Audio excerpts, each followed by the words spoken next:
Atmiņas par Ojāru Vācieti, atmiņas par viņa Sīminoru, atmiņas par to, kas mani visvairāk ir radoši ietekmējis.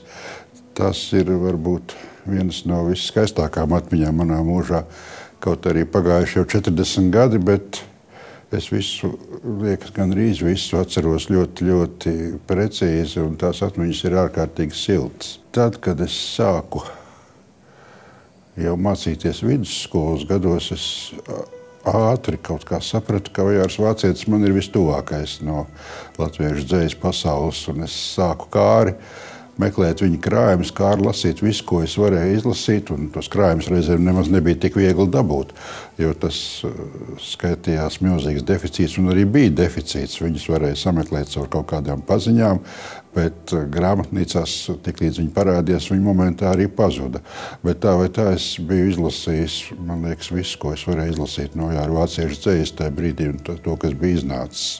Protams, es ne sapņos nevarēju iedomāties, ka kādreiz iznāks ar dzejnieku tikties, kādreiz iznāks runāt par viņu dzeju. Tad jau beidzot konservatoriju toreizējo un nokļūstot Dailes teātrī par mūzikas daļas vadītāju, tā man tāda liela veiksme bija, jo es biju pavisam jauns komponists, un tā bija tāda brīnišķīga darba vieta tajā brīdī. Mēs labi sadraudzējāmies ar aktieru Ivaru Kalniņu. Un Ivars Kalniņš bija ļoti populārs, un Ivars Kalniņš bija dziedošais aktieris, kuram bija, manuprāt, arī no šodienas viedokļa, varētu teikt, izcils vokālās spējas, tas, ko Ivars spēja ar savu balsi darīt.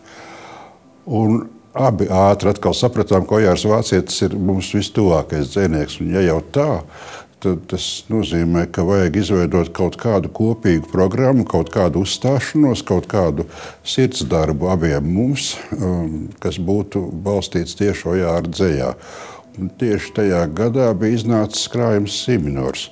Mēs jau nezinājām, ka tas ir faktiski dzejnieku dzīves laikā viņa pēdējais dzejas krājums. Un tas Sīminors bija tik spēcīgs un tik dramatisks un tai pašā laikā lirisks, un tur bija tāda bagātība, tāda noskaņu gamma un tāds dzejas spēks, ka mēs vienkārši sākām ar tādu lielu aizrautību pie tā strādāt, un es vienkārši komponēju visu, kas man izraisīja kaut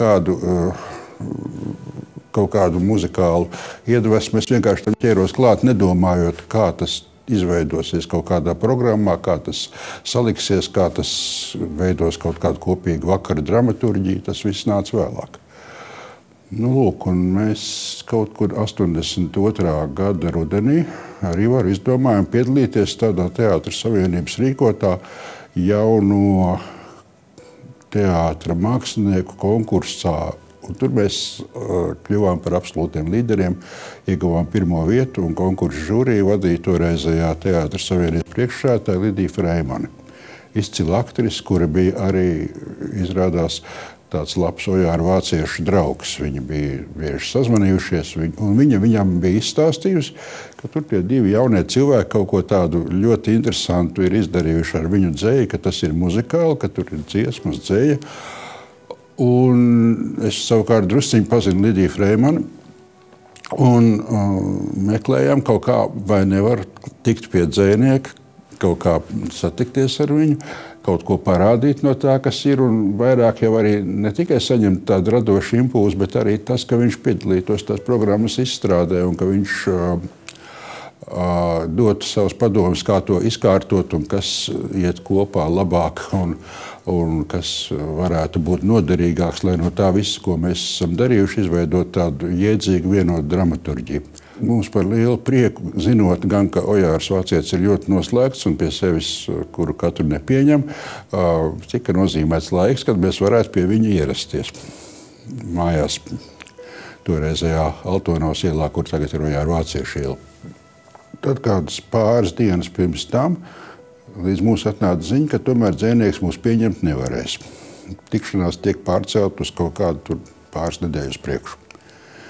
Tad, kad pienāca tas nākošais datums, mums atkal pienāk ziņa, ka dzejnieks pieņemt nevarēs. Tikšanās atkal tiek pārcelt uz priekšu.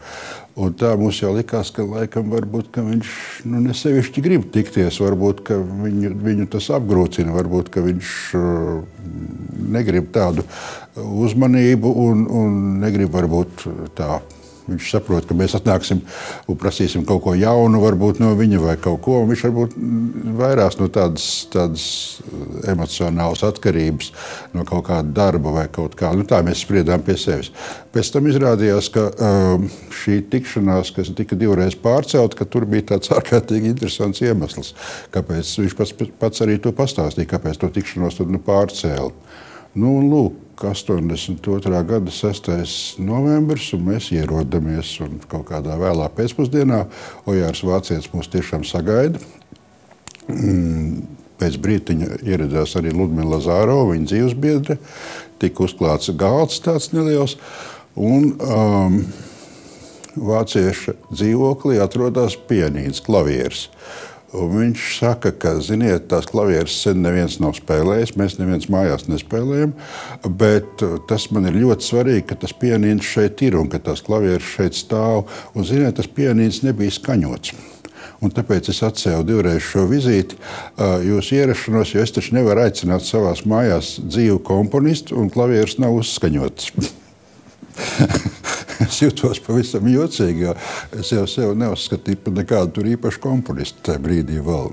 Es tā domāju, es biju tikko sācis vispār kaut ko darīt. Es biju pavisam jauns, un te pēkšņi no lielā metra tāda profesionāla atziņa, ka jābūt tam klavieriem uzskaņotam, tad tikai drīkst kaut kas te vispār notikt. Ja.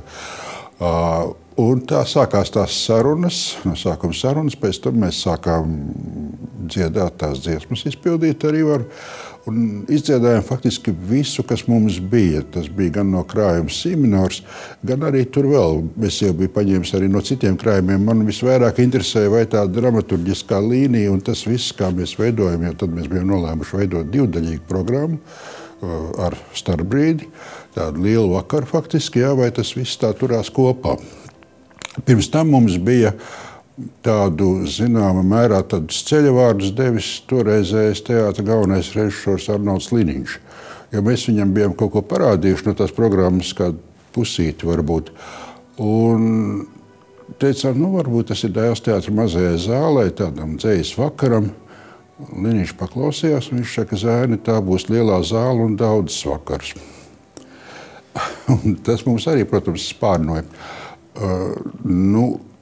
Tur jārēķinās noteikti ar 2 aspektiem. Tā milzīgā dzejas popularitāte tobrīd, kas vispār bija, kas saistījās gan ar dzejas dienām, gan ar visu to lomu, kādu dzeja spēlēja sabiedrībā.